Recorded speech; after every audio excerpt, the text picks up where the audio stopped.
Hi, my YouTube friends and family. As I posted a few days back on my community wall, I'm going to do a video on the Chad Daybell and the Lori Vallow case. First, let me get this out there. This case is extensive with a lot of players in it. Just the who is who in the timeline alone has taken me probably about 4 to 5 days. And typically I can search a case completely within a day or two and have all my notes and bring the content. With that said, I tried to be as careful as I possibly could to ensure that the information that I'm bringing to you all is accurate, but I am human, and sometimes I make mistakes in my notes or transferring the information, but I have done my best to triple check the information just to get this information out there as accurate as I possibly can. So, please don't come at me if I've got something wrong. Just let me know, and I will definitely correct it and address it, or address it and correct it. But now, what I want to do is go over, I'm going to show the timeline to you guys and the who is who, kind of preparing for the live tomorrow. There's just so much information that I wanted to do two parts, so things a little bit different, give you the timeline, the who is who, and a few interesting things and facts that you guys may not be aware of for a few of the key players in this case.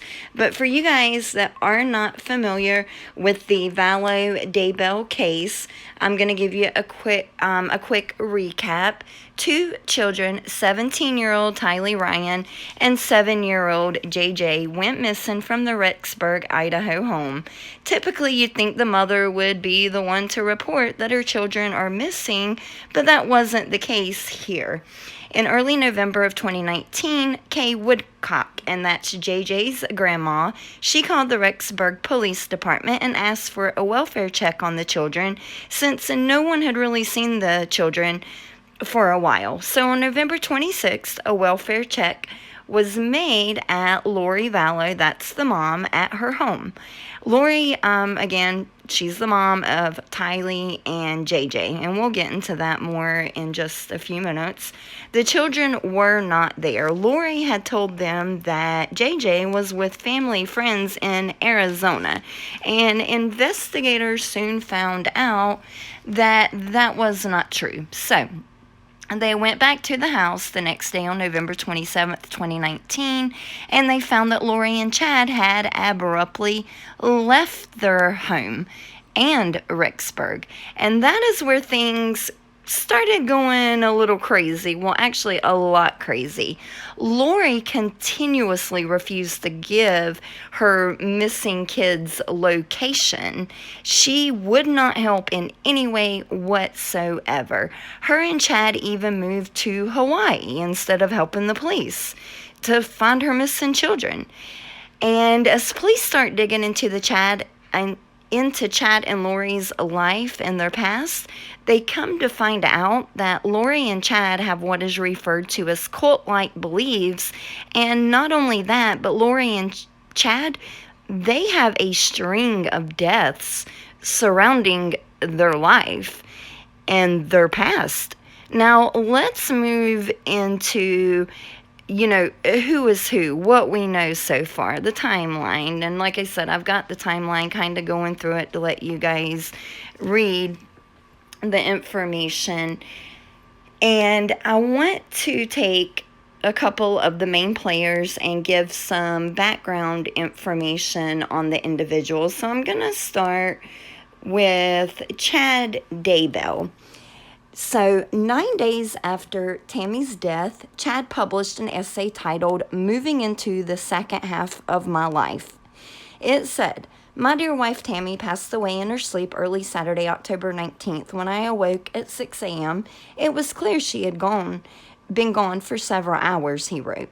"It came as a shock. I couldn't believe I hadn't been awakened somehow, but all indications are that her spirit simply slipped away during the night. Her face looked serene, with her eyes closed and a slight smile. It was devastating to discover her that way, but I'm so grateful that her death was peaceful," he wrote.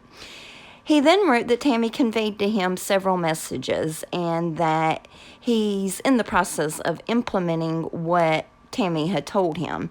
He says that she has indicated that his life had two parts that were planned even before he came to Earth.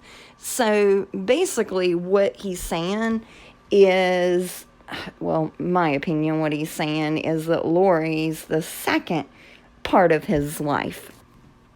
Now, we know that, or I read that Chad did receive, and this is from court documents, that he received $430,000 in life insurance money after Tammy died. There's multiple sources say the funds came from several policies, and Chad made significant increases to at least one policy before Tammy passed away. Chad and Tammy have 5 children together.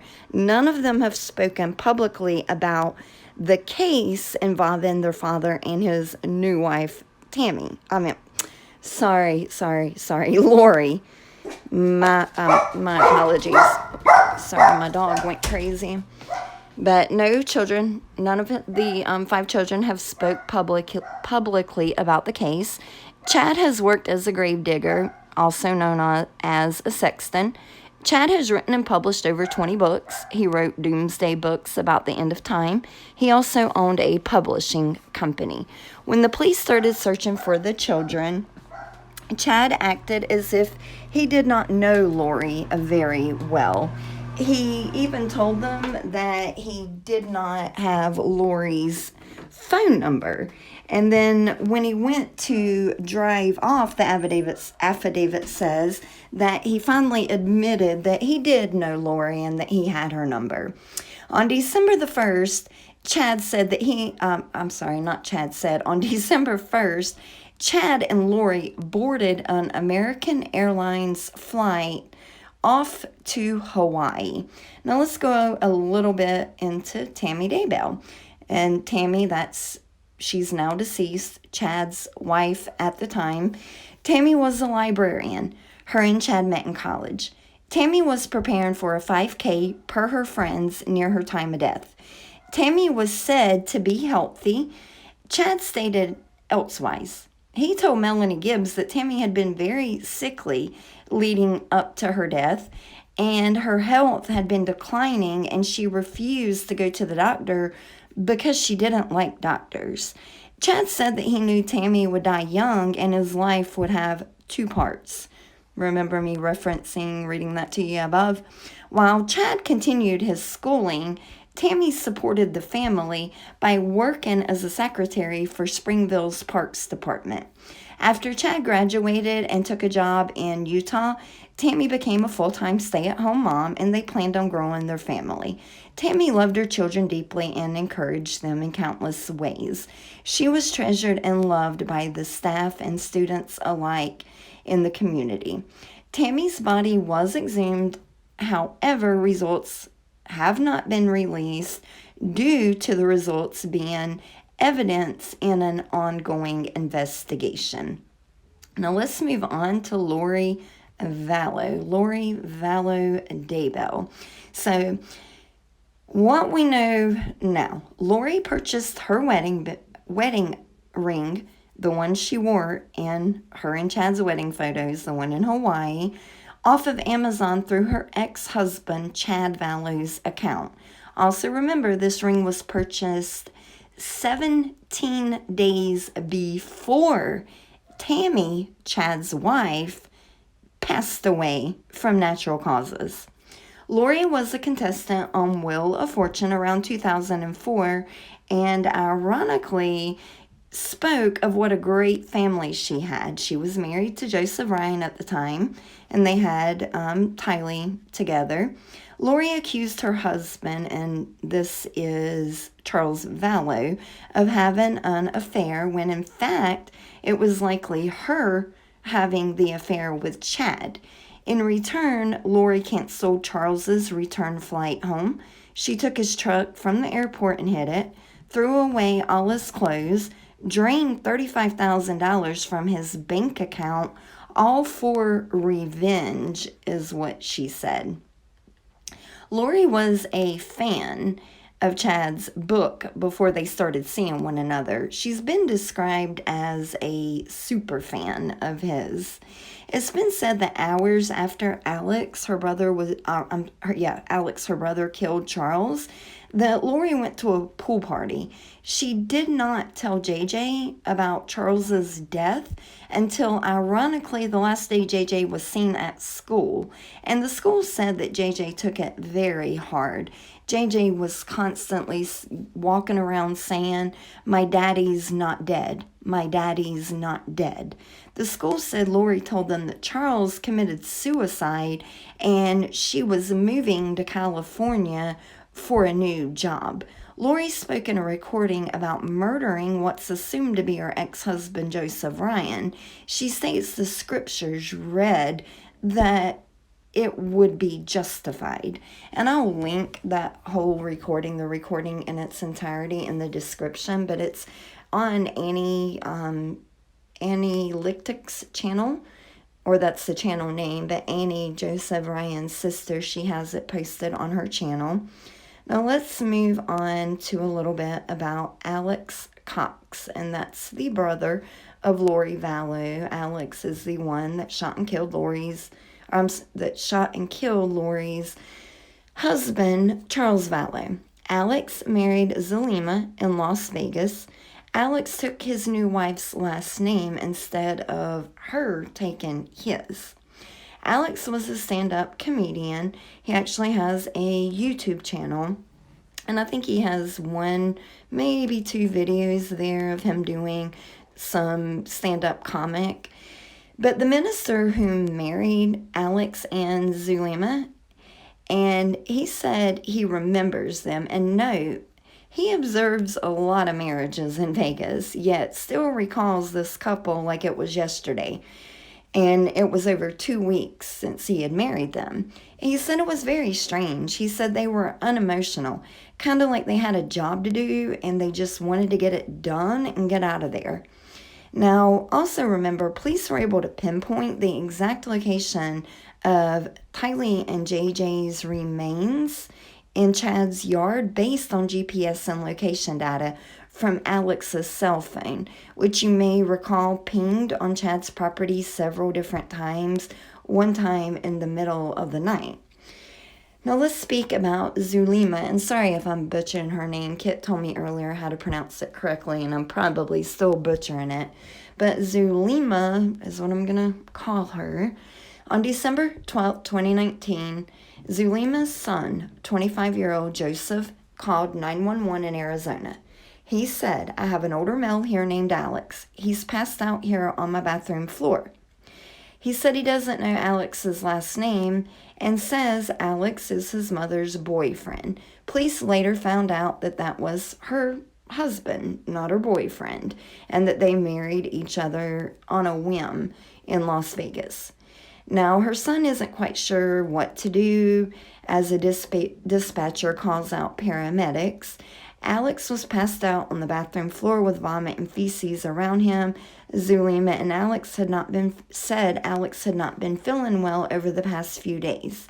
She said that Alex had been suffering shortness of breath with the slightest of movements. Zulema told them that Alex had gone to Mexico to pick up medication for himself and her shortly before this occurred. She said Alex had a friend that gave him a blessing over the phone shortly before he died, and then texted Zulema and told her Alex was not doing well and she should leave work and go home. She called Alex and he was having a hard time talking to her, she said. Her daughter Kara told officers more about her mother and Alex's relationship. Kara said Alex, and that's Zulema's daughter, that Alex is very religious and that Alex moved into the residence after Thanksgiving of 2019. Thanksgiving week is when Rexburg police and the FBI busted into Alex and Lori's townhome in Idaho to serve search warrants in the disappearance of JJ and Tylee. Kara said that Alex's sister Lori and her mother Zulema had been good friends and attended the same LDS church. Kara called her mother and Lori preppers and explained preppers were preparing for the end of the world, the death investigation reported. The relationship between her mother and Zulema and Lori is how she met Alex. So basically, Kara said her mom met Alex through Lori. Now, Kara's mother and Alex knew each other before Alex moved to Idaho, she said. Her mother planned on moving to Idaho to be with Alex, but it was ultimately Alex who decided to move back to Arizona to be with Zulema. When Alex moved back to Arizona from Idaho, he brought his niece Melanie with him. Melanie drove separate from Alex, but stayed with the family at the address. Kara said Melanie returned to Arizona from Idaho to pick up the remaining items she had left in Arizona. Once Melanie was finished, she drove back to Idaho. JJ and Tylee were never mentioned by Zulema's children. Kara does not know any of Alex's family members other than Lori and his niece, Melanie. The police served a search warrant on Zulema's home as part of the death investigation, and soon after, Zulema stopped talking to police without her attorney. But this is the information I wanted to get out to you guys, and let me know if you have anything I want to add that I need to add to it, and we can go into it more, and we'll go into it more on the live tomorrow. But let me know in the comments, and thank you guys for watching.